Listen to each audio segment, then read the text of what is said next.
We begin inside the maroon and white notebook. I saw a simple tweet. It was from Texas A&M football, matter of fact. 2 months from kickoff. 2 months from kickoff. I can make 8 weeks. I don't know about you. And to be fair, I always say we don't have to make it to kickoff. We have to make it to SEC Media Days. July 20th. So we're 2 weeks away from, I don't know, we can all have a beer together. We can high five. Don't hug me, please. But we're 2 weeks away from we did it. When SEC Media Days begin, we're good. Players report either a week later. I believe it is, yeah.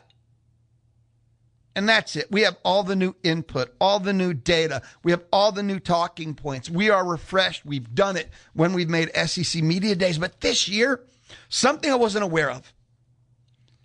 I believe that SEC Media Days are normally a week earlier, and SEC Media Days normally kick off the Media Day season. This year, SEC Media Days are the last, which means the Media Day college football is back. Inject some new into my veins. Begins tomorrow. The Big 12 begins their Media Days tomorrow, July 7th. It is from the Star in Frisco, Texas. I love it. It is fully sponsored, right? It is the 2026 Monster Energy Big 12 Football Media Days at the Ford Center at the Star in Frisco, Texas. They got a full-on sponsor, Monster Energy, great name, and at the Ford Center at the Star in Frisco. That is full-on label. So we don't have to wait even till SEC Media Days. If it's 8 weeks till kickoff and tomorrow's Big 12 Media Days, did you know on July 15th, we have ACC Media Days? That's next week. They actually have Media Day staggered out now, week. In the past, all the non-P1, which the SEC is P1, Media Days would kind of clash into each other or run together, and, you know, they're not the SEC. And then, because the SEC Media Days are 4 days long, every reporter, every outlet's going to be there, so nobody would run over, clash with, or have anything to do with the SEC. And now that the SEC is running July 20th through the 23rd, everyone else is spread out. Now, that sounds good in theory. Here's the truth of it. ESPN has broadcast rights for Big 12 Media Days. ESPN has broadcast right for ACC football kickoff is what they call it, because they have the ACC network. And of course, ESPN has the SEC kickoff. So they program it so that none of it clashes with each other because it's their content. I don't care about that either. I'm a college football fan, right? Each week, tomorrow, Big 12, July 7th, and then a week from Wednesday, ACC football kickoff, and then the next week, it's the SEC for 4 days. ACC is 3 days. The Big 12 is 2 days. So I don't know, I'll say again how you feel about this. But each of the next 3 weeks, we have new college football data. We're going to have head football coaches tell us they're young. We're going to have players make some oopsies. We've done it. I don't have to wait till the 20th for SEC Media Days. This year, for the first time in 10 years, I feel like I can reevaluate my mood. How many times do I have to say it? You make SEC Media Days, we made it? Nuh-uh. Lou, wrong this year. Because of how the total media days work? No, tomorrow SEC goes. I have said many a time, I love the Big 12. I enjoy the Big 12. Their play style of football, they're all around us. Count me in on this one. for the record.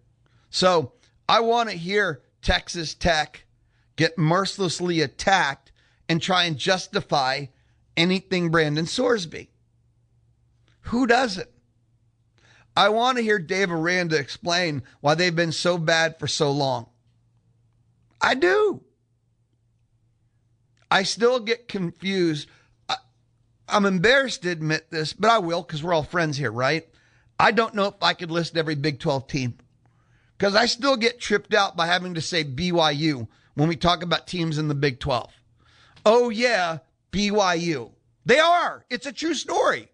But I still get tripped out, even though I will say I'm very comfortable with Arizona and Arizona State being in the Big 12. That doesn't bother me. I don't know why, but I feel like they're a natural fit. And sure, they were in the Pac-12 too, but I got no beef with them being in the Big 12. Could I name all 12? Yeah, I'd have a good shot at it, but I'm a fan of their work. They have fun football games. And then the next week is the ACC. I feel sorry for them in a way. Whenever we get the next super conference realignment, I have no idea how they survive. Like the ACC is in this holding pattern until the Big Ten decides they're ready to expand because they'll act first, take the first team or two. I almost feel like the SEC already has their agreement signed in a safe somewhere of the teams they're going to take from them too. That's it. Sorry. The ACC will be the next. And the Big 12 will then take 2 to 3 teams that were left over from the ACC and carry on. We'll talk about NC State in the Big 12. So 8 weeks till kickoff. Aggie football. But tomorrow, new college football with Big 12 media days. Next week, 3 weeks of the ACC. And on July 20th, I say again, SEC kickoff begins. And here's a reminder. The Aggies are on day 3, Wednesday, July 22. Elko, we'll see who they take. I believe it was announced and I forgot already who the players are. Maybe I'm full of garbage and it wasn't. Who would I take? Well, it's got to be your quarterback who's a year 3 effective quarterback. But would they not take him to protect him from questions about how the year ended? But you got to take Marcel. Now, after that, maybe Ratcliffe. Yeah, Ratcliffe for sure. So Marcel and Ratcliffe. Do you take 2 or 3 players? If I'm taking 2, I know those are the first 2 I would take. If you're taking a third, I feel like it's traditional. You take a lineman. You always give one of the big uglies some love. So is it Naboo? That'd probably be my 3 right there. I took a look at SEC Media Days again this morning, realizing soon, 2 weeks to be exact. And I remember saying this at the time when it was announced, a very odd arrangement. Because in the first 2 days, day 1, Will Stein, Kentucky will kick it off, new guy. And then they put one of the top talkers. Maybe he is the top talker now, but Drinkowitz, quote machine. But day 1 is very blah. Normally, day 1 is nothing but the quote machines to get the media, because the media has been starving. And you as a fan have been starving too. So day 1, you put out the quote machines. I mean, day 1 used to always have Spurrier go first, so that, our cups would runneth over with comedy, insults, calling it as it is. It was glorious. Venables puts you to sleep. Heupel doesn't really have much to say. And I'm not saying that's bad on them. It's an awful day 1. Day 2, new Shane Beamer, Clark Lee, Kirby Smart. But it's a 1 day. So through the first 2 days, which is 8 teams, there's maybe 2. But then A&M is on the Wednesday. And that day might be the greatest single day in all of media days. It doesn't matter what league. Because every Wednesday I've ever seen, to the best of my memory, which many years and many beers, my memory's not what it used to be, okay? But every Wednesday at SEC Media Days kicks off with Bama, and this is no different. And it's going to end with A&M. Elko's red hot this offseason. Elko, everybody wants to talk to him. He speaks. He's not the ha-ha he, but yet he still has a light touch and says things that are funny. He speaks plainly, clearly. He's a quotable coach at all times. And A&M is a football team on the rise, going to be a preseason top 10 team, coming up its first college football playoff. And you know who's in between? Florida, first-year head coach. And Florida is a national attention team. And then Ole Miss with Pete Golding, who everything Ole Miss is fascinating. You have Trinidad Chambliss, who's a top 3 Heisman candidate. And also with Ole Miss, they're going to play LSU, and they're going to ask him about Lane Kiffin, and he's going to spend the whole time going, I work for Ole Miss. Lane Kiffin doesn't. I mean, Wednesday is the premier day, and A&M closes it. You don't want to be paired with Bama? And A&M is on the single prime time. With this schedule, they did something brilliant. By Thursday of SEC Media Days, everybody's tired. Everybody's fatigued. People want to go home. But SEC Media Days are close to like an NFL event with the volume of media and the number of outlets that are there. So you know what they scheduled? Lane Kiffin in the early session and Texas and Sark to close it. Nobody gets to go nowhere. You've got to stay to day 4, and you got to stay to the end of the sessions, because nobody's going to skip out on Kiffin. And, oh, yeah, we're not going to cover preseason number 1 or 2, and Texas, one of the top 3 premier programs in the country. So the first 2 days are weird. Wednesday is prime time, and they knew how to captivate the media for the final day when people are like, yeah, I'm going to schedule out early, but no, nobody's leaving early on Thursday. That's for damn sure. In conclusion of all of that, with Big 12 Media Days beginning tomorrow, I think we've done it, guys. I think we've made it. Now, I don't know. You don't have to text me and go, we did, Lou, we did. But how do you feel about all this? Big 12 Media Days, Tuesday, Wednesday. ACC Media Days, next week, Wednesday, Thursday, Friday. And then the following week, SEC Media Days, Monday, Tuesday, Wednesday, Thursday. And then players will be reporting. We're good. And Aggie football kicks off in 8 weeks.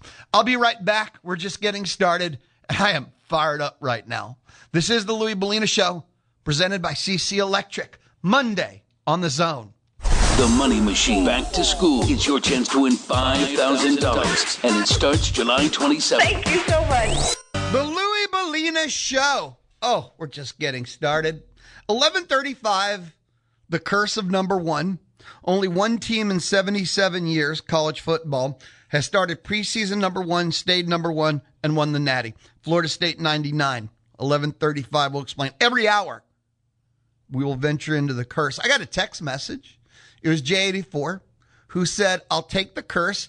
I killed to be ranked number 1 every year and take my chances.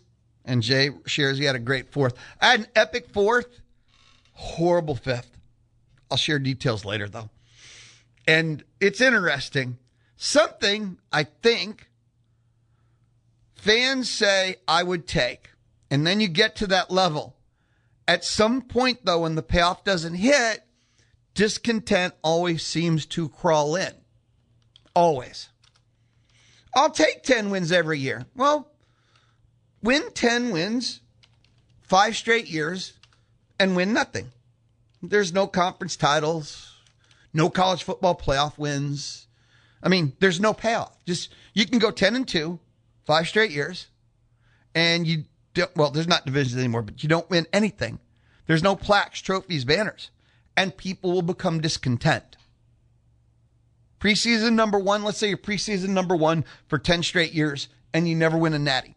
And the talk will be, well, he's not the one to get us over the hump. Any coach with our resources could be preseason number 1. Look how we're wasting them. The conversation always seems to flip or the expectation rises to that level.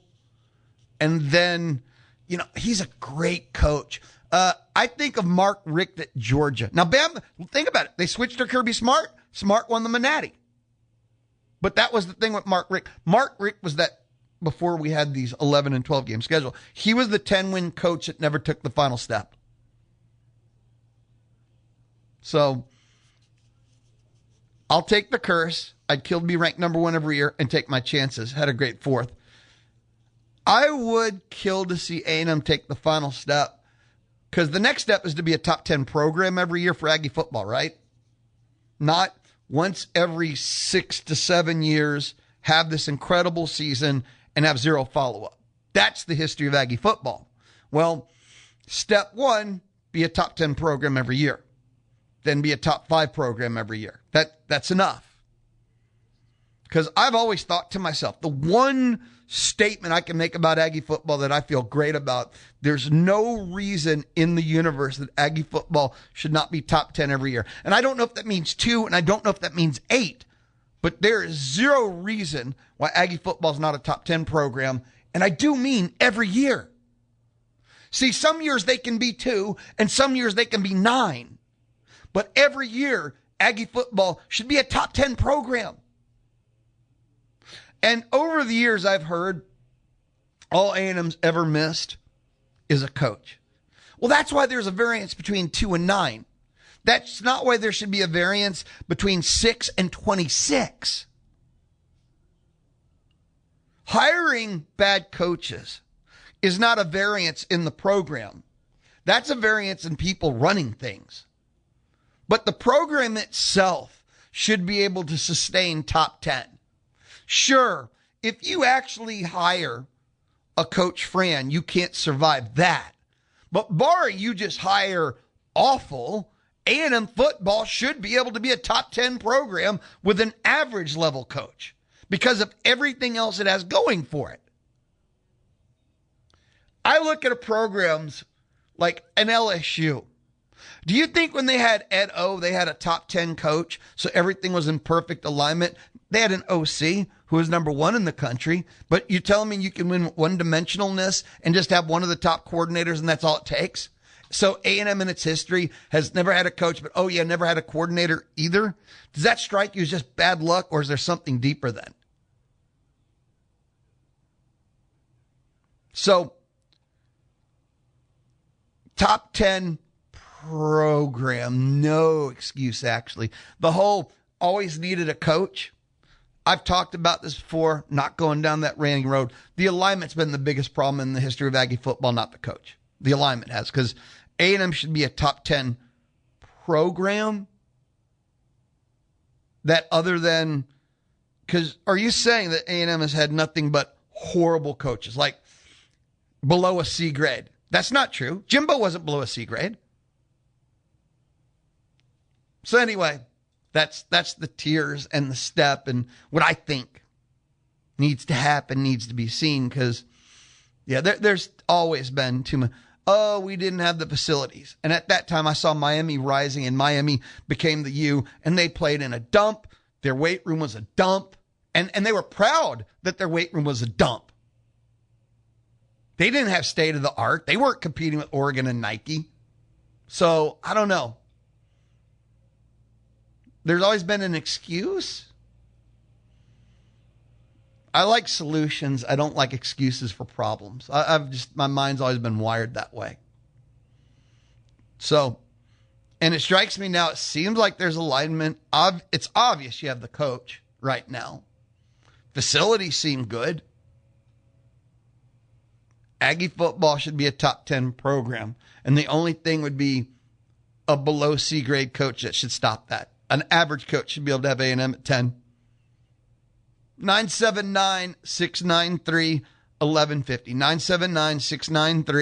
979-693-1150. You can light up the Texas Mobile One Lube Express inbox. Yeah, it wouldn't suck to be preseason number 1 every year. That would be what Florida State did in the 90s with Bobby Bowden. That's what Nebraska, they would rip that from them and they jockey back and forth. As painful as this would say, it would be what Texas tends to do. I mean, they hired some real stinker coaches. That's the only thing that's ever stopped them, right? That is the only thing that's ever stopped the Longhorns ever is coaching hires. If they ever have a coach, and they don't have to be geniuses. Do you think that Steve Sarkisian is a genius? Because I think it's an obvious no. But he's gotten them to the college football playoff twice and won games in the college football playoff. And I don't think he's a genius. Again, Ed Orgeron, national championship. Gene Chizik, national championship. So, thoughts floating through Lou's head as we head towards media days and the state of things. Something that was fun for me, things that make me think.